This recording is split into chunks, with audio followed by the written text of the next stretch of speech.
In 1957, there was a trade exhibition at the Seattle Center, and a Tokyo trade union planned to bring a tea house as a donation to Seattle. And the head of the Tokyo Metropolitan Parks Department accompanied the trade mission and visited and met with people in the Arboretum, and of course the Japanese Consul General, and James Fukuda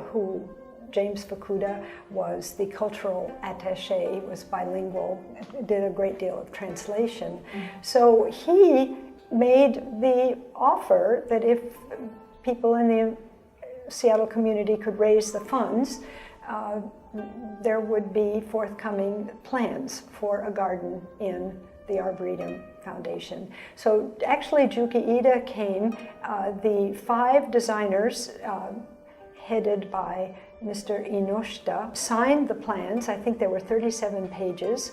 They designated Juuki Iida to be the installer of the plans, and out of recognition of his skill and I think the emphasis on woodlands and naturalness, that he would be their best representative for making a Japanese garden in the Pacific Northwest. So actually Juuki Iida came in December of 1959 to meet with the Consul General and members of the Arboretum Foundation. They had formed a special projects committee, and it was then anonymous, but Prentice Blodell made a generous donation that enabled the planning of the garden.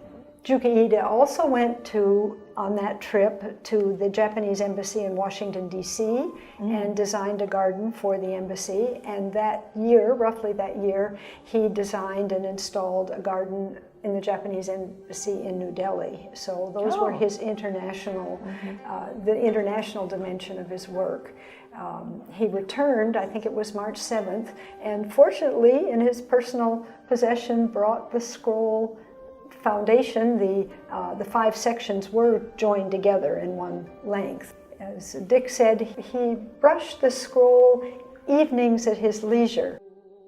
They obviously delighted in each other, and Dick took him to Moses Lake to meet Fumi's family. Fumi's family grew watermelons, and Dick once commented to me that it was much harder stacking watermelons in the truck than getting the rocks loaded up, because he had machinery and chains. Didn't Juuki Iida think that the placing of stones would take months or years? That he had never used machinery before to place the rocks? Rokunen. Rokunen? 6 years.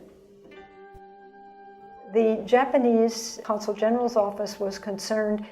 They knew they had a royal visit of Crown Prince Akihito and Michiko-sama due in October. That actually happened, and they personally planted a birch tree for the Empress, now the Empress, her family tree symbol, Mon, and a shirotai cherry.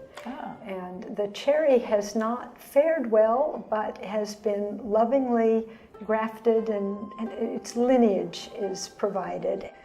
So after the visit of the royal couple, it was clear the original entry gate was dangerously far from the parking lot on a narrow sidewalk, and too much the eastern gate. The eastern gate, which is the proper gate of entrance into a Japanese garden. But because of the, what is that street called? Lake Washington Boulevard. Lake Washington Boulevard, right next to the gate. They had to change the gate to the southern side, closer to the parking lot. So for practical reasons, our garden is not authentic. Right. It's adapted. It's adapted, but it's the right choice, I believe. I think so. And Dick realized a lot of what he'd learned in building that south entry inside. Now, he built the south entrance. He built the interior in the south entrance, and the old ticket booth he retrieved from the Seattle Center World's Fair ticket booth. And he placed that stepping stone. The Maranako stepping stone for shedding illusions. Right. Right under the Sukiya T-style gate. The threshold over which you cross and enter a different world. And shed your worries or concerns as Right. you come. Yeah.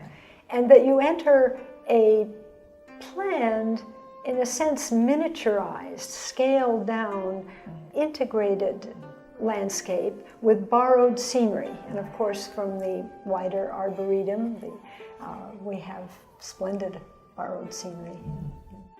Another interesting thing about our Seattle Japanese garden is that there are rhododendron shrubs in the garden, which is not a common plant in traditional Japanese garden.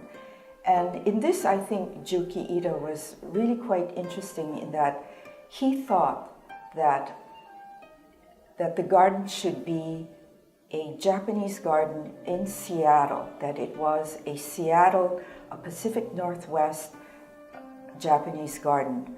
And so the plants which thrived in our region are some of the plants he used in our garden. Dick Yamasaki was greatly influenced by Juuki Iida and admired his craftsmanship, his conception of garden, his conception of the creation of a garden.